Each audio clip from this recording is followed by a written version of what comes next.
full of friendly fire. Can't help you. Sorry.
Commencing combat-related activities.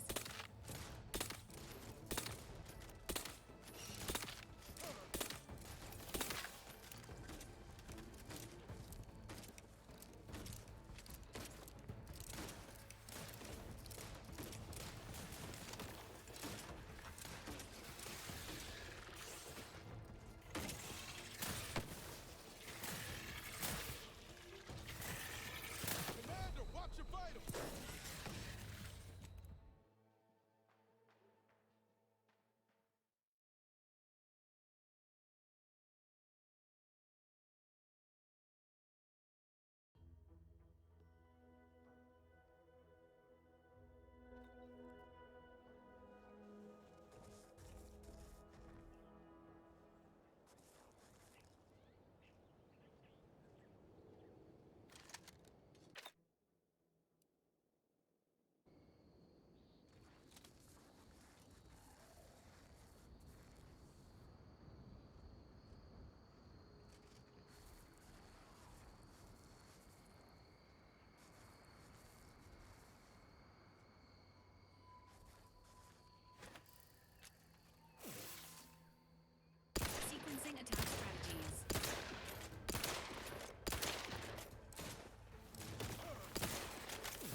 goes there?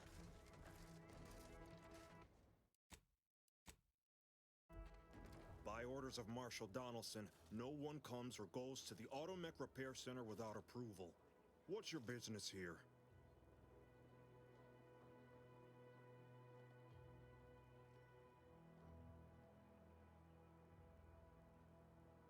We could use the assistance, that's for sure. The gas leak has made our automechs a touch unreliable. Marshal Donaldson likes to greet new arrivals personally. We'll let him know you're inbound, so no one shoots on sight. Oh, and fair warning, watch out for uranium gas. We sprung a leak. Nothing too bad. Aside from the headaches, nightmares, missing teeth, and headaches. One more thing. Don't cause any trouble around these parts. Donaldson runs a tight ship and has zero tolerance for lawbreakers.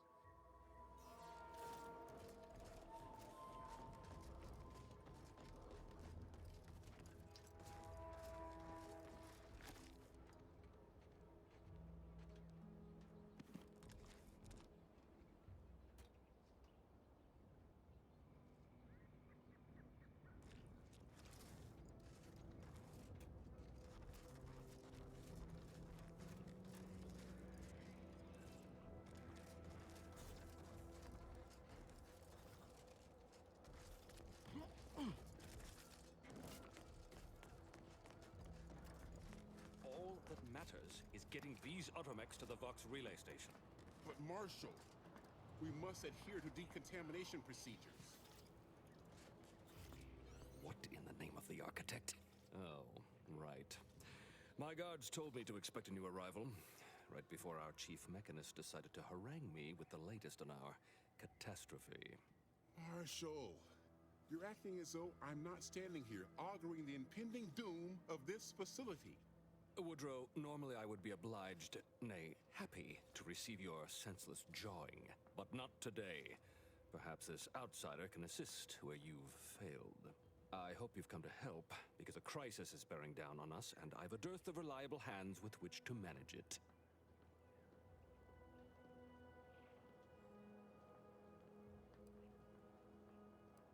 You see, Woodrow, why at this rate, we'll have the facility up and running in little to no time. That's what scares me, Marshal. Like you, me and my consternated head technician are new arrivals. Though we may not last long if we fail to repair the uranium leak.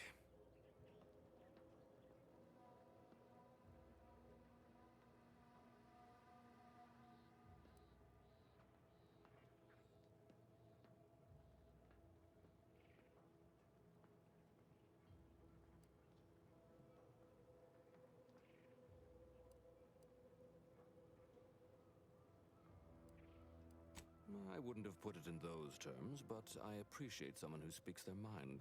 The Vox relay station needs our automechs. But until that leak is fixed, this facility is a target for the sport of Auntie's armaments. Delphinia Bryant is working on a prototype uranium shield. Whoever uses it will be less disposable and more useful to the Protectorate.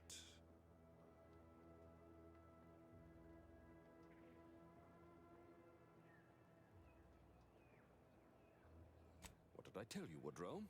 The situation's well in hand. Marshal, those automechs have been corrupted with uranium. I can't even cogitate on what they're capable of if we lack the time or resources to approach this rationally. Should they go berserk, we may well be turning the very subject you intend to resupply into their victims. We'd be branded as traitors.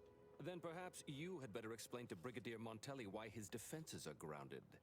And you can do so personally, in the comfort of his office. Montelli? I rescind my objection. May the delicate workings of the paradigm point us toward a better way. There's a good fellow. Cleave to your loyalty, and it will never steer you wrong.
be too busy to bother with random unforeseen visitors, but I find myself with some time on my hands after the recent completion of my latest invention. Go on then, speak freely. Oh, it's really quite fascinating.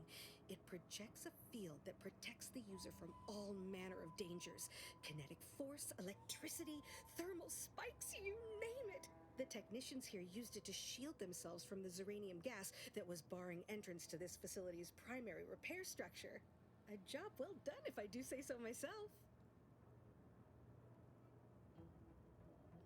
Well, I do still have my initial prototype lying around, but it's highly unusual to share confidential protectorate technology with just anyone. That being said, I'd be willing to lend the prototype to a supporter who generously invested in furthering my research for a reasonable contribution.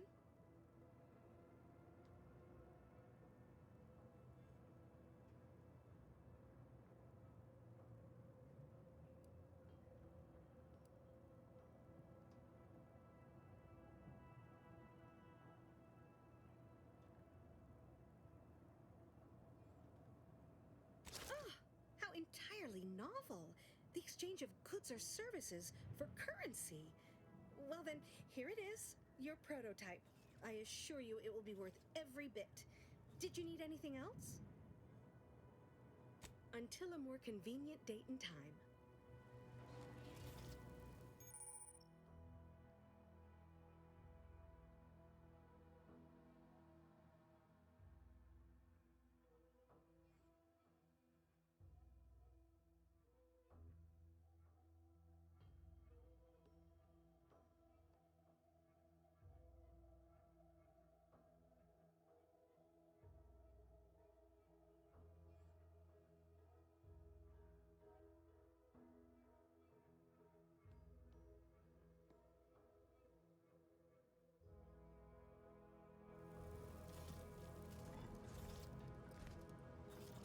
Might be wise to give that large gas cloud.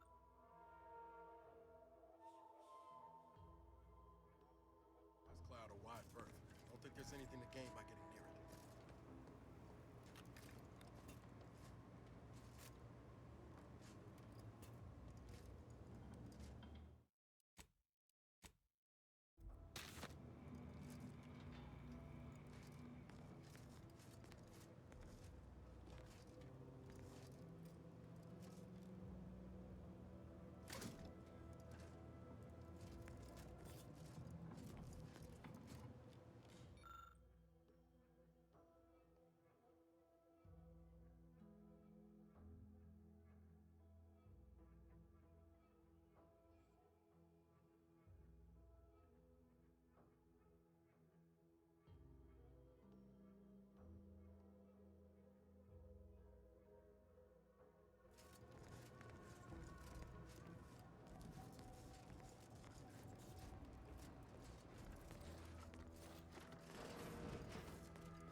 Outer chassis sealant test number 14 is confirmed a failure. Uranium exposure rate appears to be unaffected.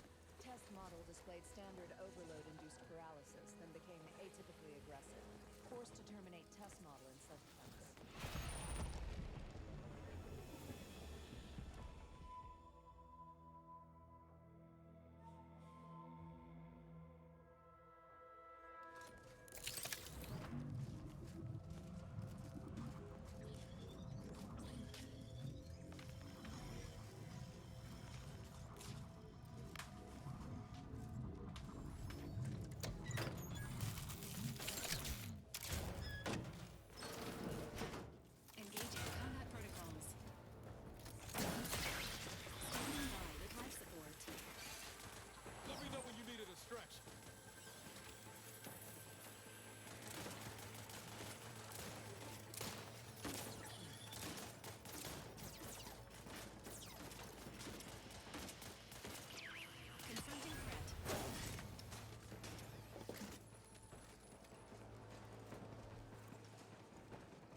chassis sealant test number 14 is confirmed.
Further search is of limited utility.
Not sure we should get any closer.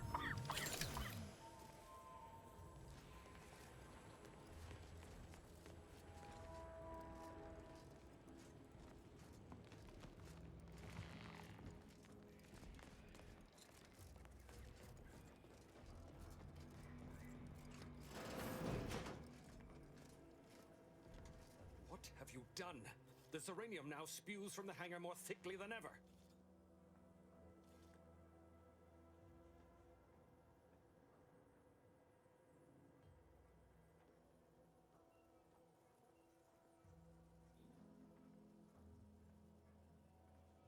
The damage must have been more advanced than we thought. I knew I should have pushed the repairs earlier. Sure, a few may have died, but the mission might still have been salvaged. This is my fault. The blame lies squarely on my shoulders. I gambled on an outsider rather than trusting my own resources, and now the price is paid.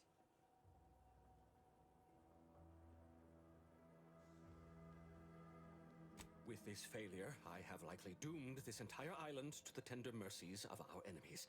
No more will our stalwart subjects reap the bounty of this land. No more would the pleasant whine of servos accompany our mechanical servants in their noble servitude. Instead, this island will be trampled by the boots of our enemies. Its resources stripped bare, leaving nothing of the beauty we've cultivated over long years. As our stewardship is cast aside like so much detritus, harmony will be lost, and chaos will reign. Praise will give way to slogans, duty to greed, honor to contractual obligation. Freaks and worse will despoil that which is left behind, while bureaucrats will use this once proud land as a springboard for their superficial and petty ambitions.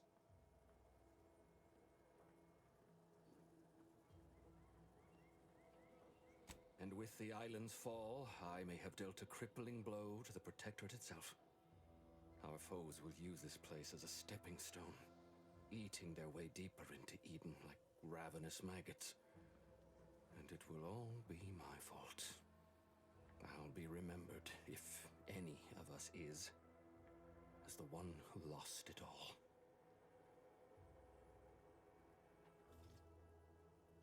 Yes, I suppose I have. Now please, leave me be.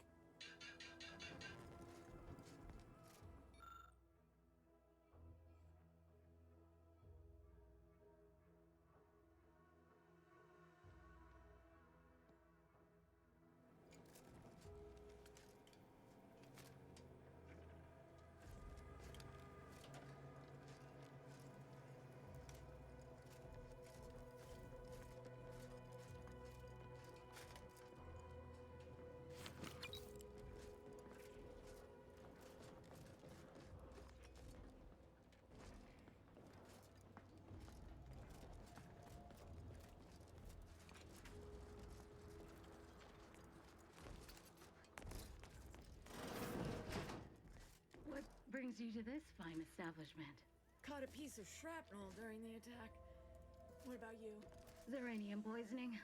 Only a mild case, but the doctors are withholding treatment to study my symptoms. Sovereign mercy. How do you feel? Downright privileged is how I feel. Sick with pride, nauseous with courage, and chronically fatigued with honor. Oh, a new arrival. Oh, and what's this? You, I dare say, are exhibiting clear signs of zeranium exposure, stranger. Your symptoms are fairly pronounced, but over the course of my research, I have seen worse. If you'd indulge me, I have a few questions I'd like to ask, for medical posterity, and so on and so forth. First question, can you describe the conditions in which you were exposed to the zeranium?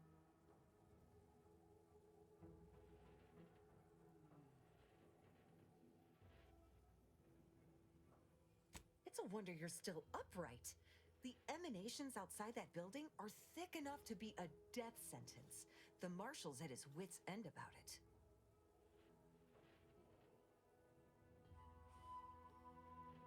I'd suggest paying a call to our visiting scientist next door. Purportedly, she's devised a device that can block the effects of zeranium gas. All right, next question. How are you feeling? For instance, do your bones seem noticeably softer somehow? Have you observed any sterility on your way in? Or aching in your thyroid or spleen?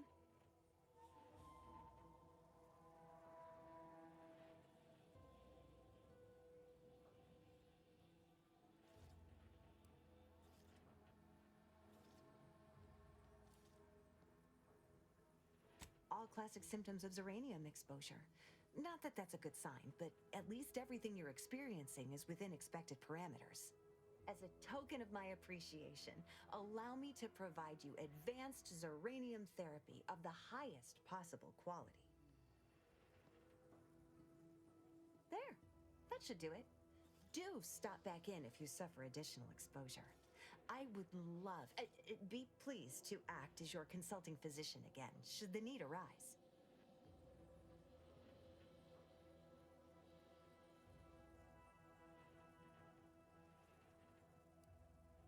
Oh, gladly.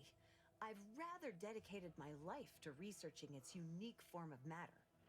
What would you like to know? Zeranium is a crystal. Even in its raw form, it generates energy. But once refined and stored in a quasi-gaseous state, its output increases exponentially.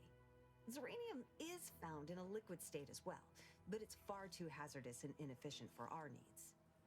Refined zeranium is used to power nearly all major Protectorate technology. It's an amazingly efficient power source. However, it's also highly unstable and must be mined exceedingly carefully. Even minor bumps or jolts can cause zeranium crystals to explode.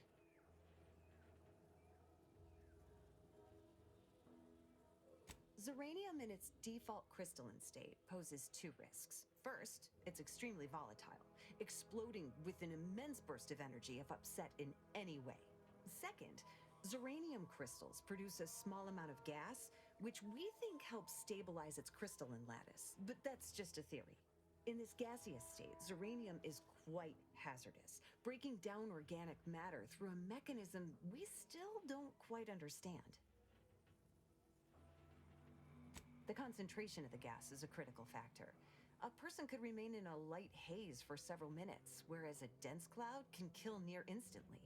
Anyhow, I could talk about this all day if I let myself. Hope I haven't bored you unduly. Was there anything else I could help you with? Total avoidance is best, but try to get out of the zeranium as quickly as you can if exposure becomes necessary. Come to think of it, there may be some exciting new breakthroughs in the near future. Our visiting scientist next door is working on a device that shields the user from zeranium's effects, though she was having a spot of trouble last I heard.